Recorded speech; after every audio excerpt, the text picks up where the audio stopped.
dhismaha iyo yagleelka ciidan dhisan niyad ahaan iyo jidh ahaanba waa qorshayaasha ay u taagan tahay wasaaradda arrimaha gudaha Somaliland oo qaranka wakiil uga sugidda nabadda iyo amniga gudaha. waxaa hoos taga tirada dhowr ciidan oo ay ugu horeeyaan ciidamada bilayska, ciidamada dabdamiska, ciidanka ilaalada xeebaha iyo ciidamada gaarka ka haya socdaalka iyo dadka isaga kala gudbaya xuduudaha Somaliland oo hore u dayacnaa kuwaas oo heegan culus la geliyay. dhammaan ciidamadan dalka u adeegaya waxay wasaaradda arrimaha guduhu ka kabtaa ama siisa dhinacyada tababarka qalabaynta iyo weliba dhisidda akhlaaqdooda. 6 biloodba waxaa dalka loo tababaraa saraakiil la carbiye oo loogu talagalay inay daba jabacsadaan kooxaha dableyda ah ee dilalka geysta, duulka dalka dhibta u maleegaya iyo weliba mukhaadaraadka ama maandooriyaha noocuu yahayba sida biyaha la dhururo iyo weliba xashiishadda la isku duro ama sanka laga qaato, taasoo dalka kaga soo faraqmay sidan iyo dalalka jaarka. maamul daadejinaya la timi wasaaraddu teer iyo 3 guud ee u dambeeyey xilligaas oo ay talada qabatay xukuumadda madaxweyne Biixi. waxay si daahfuran oo lagu wada qanacsan yahay u maamushay mashruuca loo bixiyay horumarinta dowladaha hoose ee afka qalaadna lagu dhaho GBLG, kaasoo wax weyn ka taray inay ka faa'iideystaan dhammaanba 23 degmo doorasho ee dalku leeyahay oo marba loo kaltansiinayay inuu marayo meel ay degmooyinkeenna ay ka hanteen. waxay dhistay oo saldhigyo bilays oo dadka lagu kala badbaadiyo kuwaasoo laga bineeyey deegaamo aan hore u lahayn. waxay ku wareejisaa oo u gadaa degmooyinka iyo tuulooyinka dalka gaadiid ka hortaga rabshadaha, kuwaas oo bilaysku isticmaalayo gawaadhida ay ku shaqeeyaan guddoomiyaasha gobolladu. waxay kabtaa wasaaradda arrimaha guduhu degmooyinka dalka marka laga reebo dhowr degmo, iyadoo sidoo kalena wasaaraddani gunaysa 7 gobol ee yaryar ee u magacaabay madaxweyne hore ee Somaliland Daahir Riyaale Kaahin, kuwaasi oo iyada hoos yimaada. sidoo kale waxaa hoos yimaada dhammaan madaxda dhaqanka ee dalka sida cuqaasha, ugaasyada, malaaqyada, salaadiinta iyo boqorrada oo ay kala shaqayso sidii loo adkayn lahaa wada noolaanshaha dadka rabash la'aan iyo weliba isla jeerkaasna loo waraabin lahaa geedka nabadda. inkastoo Somaliland ay nabad ku caweynayso, haddana waxaa soo noqnoqda dilalka, aanooyinka iyo colaadaha dagaal ee u dhexeeya beelaha iyo qabaa'ilka kala gedisan ee ku wada uumay qaydkan ama bogcaddan. docda kale waxaa daawada jirta iyaduna in dowlad goboleedka Puntland isku dayo inuu ku soo durko qaydka Somaliland u dhexeeya, taasi oo si aan dhiigu daadan uu intuu xafiiska joogay ka hortagay wasiirka arrimaha gudaha Somaliland Maxamed Kaahin Axmed oo dadku u yaqaanaan nabadoon aan ku degdegin rasaasta iyo dagaalka. waxay wasaaraddu ku dadaashay inaan ciidamada qalabka sida ee Somaliland xasuuqin koox dabley ah oo jabhad sheegatay oo u watay askari cadhooday oo ka mid ahaa ciidamada Somaliland lana odhan jiray Siciid Cawil Caare. colkan uu watay Korneel Caare oo isku dayay inay wax qarbudaan si loogu jawaabo waxay dad ku laayeen deegaanka Ceeryaan ee gobolka Sanaag, waxaana arrintaa dhex galay wasiir Maxamed Kaahin Axmed kadib markii uu duqii awowga dhalay. 3 nin oo halkaa ku allaystay uu si geesinimo leh u sheegay inuu cafiyey ciddii dilka geysatay wiilashiisiina uu samir ka qaatay. bini'aadmigu waxa qura ay u baahan yahay waxa weeye inuu ku noolaado waa nabad. haweenka halkan jooga iyo carruurtani waxay u baahan tahay nabad. ina ragoona waxaad ku ciyaaraysan waa carruurtiinna nabaddeedii.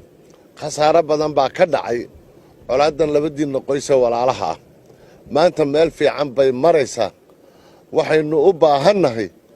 in nabadgelyada qof waliba goonidiisa uga shaqeeyo. ducadii iyo wadaadadii iyo wixiiba waan qaatay, waana ku mahadnaqayaa. nin adeer baanu ahaa oo walaalkay baa dhalay. kii hore, labada kalena anaa dhalay. arrintaasi oo si ballaaran looga soo dhoweeyey guud ahaan Somaliland waxay soo waldaamisay in guulo horle laga gaadho. in yar kadibna dableyda Caare ayaa isa soo dhiibtay. maanta waxaan idinku wareejinayaa ciidankii jabhaddii dulmadiid oo fadhiya si dhaba oo mugle ayaan idinku wareejinaya, iyagoo saraakiishooda wata, aqoon-yahankooda wata.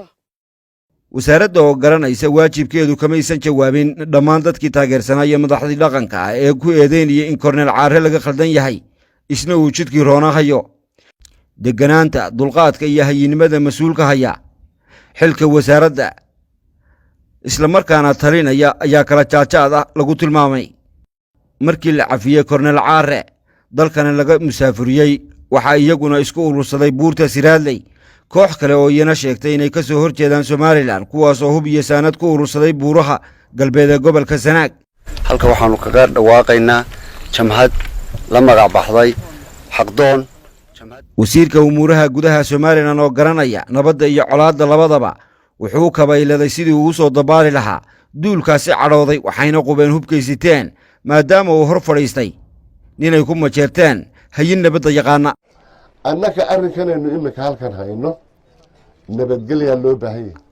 mar saddexaad ayay ka hilaacday Boorama waxaana gobolka Awdal kaga dhawaaqay Marya Calasi suuruusay jabhada ay ula baxeen Cawaale taasi oo wasaaradda arrimaha gudaha Somaliland ku soo gabagabaysay waxaan gaarin 5 caanamaal inaan Cawaale ka noqonay maanta oo bishtahay 14 ala maxamed maanta waxaan joogaa laastuug xeradii jabhada Cawaale maanta oo 14 bisha tahay waxa aan ka noqonay ururkii jabhada Cawaale ee aan ku dhawaaqnay dileelka iyo iska horimaadyada beelaha ee salka ku haya daaqa seeraha dhulka iyo waliba deegaanka ayaa ku soo noqnoqda gobolada bariga dalka taasina waxay soo handaabisay in wasaaradda arrimaha guduhu xoogga saarto ishana ku hayso iyadoo gudanaysa waajibka saaran waxay wasaaraddu baasiinka ku shubatay gawaadhida waxayna u boqoshay ceelka Laascaanood si ay u soo gunaanado dagaal u dhaxeeya laba beelood oo wadaaga isla jeerkaasna wadadaga gobolka Sool kuwaas oo loog yahay in dilalkoodu soo noqdeen deegaanka Dabardolol ayay isku arkeen laba beelood waxaana ku qurbaxay nin caaqila oo go'a tuurayay dadkana kala qaboojinay ceelaf weyn oo ay teer iyo 5 sanaba hulaaqaysay isla jeerkaasna ay ku maduurmeen dad gaadhaya 100 qof oo labada dhanba ah iyo dhaawac tiro badan ayaa xilligaasi la xidhay dugsiyadii waxbarashada malcaamadihii quraanka iyo socodkii gaadiidka iyo waliba ganacsigii waxay u kabaylatay wasaaradda arrimaha gudaha Somaliland oo burka u tuurayay Maxamed Kaahin Axmed si loo soo afmeeri lahaa colaad socotay tan iyo xukuumaddii madaxweyne Silaanyo muddo dhowr bilood ah ama dhowr kalgeel oo la fadhiyay geedka nabadda isla jeerkaasna ay horkadooleen qoorweynta labadan beelood wuxuu wasiir Kaahin qodaxda ka ileeyay dhammaan wixii ay kala tirsanayeen labada dhinac saacadii la bilaabay yeedhistii go'aankii ay culimadu ay jeedisay labada beeloodna ay qaateen maanta waa la ismaqlayaa beella loo ergoyn maayo